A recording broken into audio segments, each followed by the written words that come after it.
Monsieur le Commissaire, mes chers collègues, nous débattons aujourd'hui du mécanisme d'ajustement carbone aux frontières. C'est un élément essentiel dans l'arsenal que nous avons pour lutter contre le dérèglement climatique.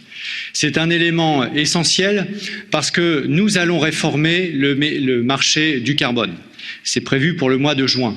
Le prix du marché du carbone, c'est aujourd'hui 40 € la tonne de CO2, c'est déjà un niveau historique.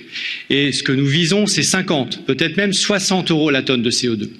Et à ce niveau de prix, ce n'est pas possible pour les industriels européens concernés de rester en concurrence avec des acteurs économiques qui paieraient 0 sur le CO2.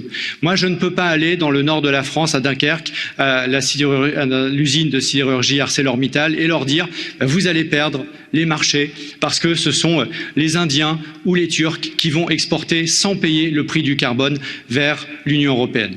Je ne peux pas aller en Pologne et dire aux salariés d'une cimenterie « maintenant c'est fini votre emploi parce que c'est en Biélorussie ou en Ukraine qu'on va produire le ciment dont on a besoin qui paye 0 € le carbone ».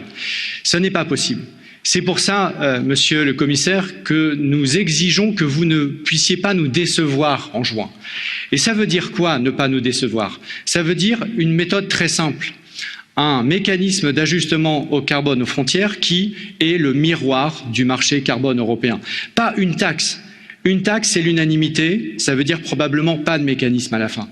Pas une taxe qui est payée par les consommateurs, une taxe qui est payée par les industriels qui exportent vers l'Union européenne.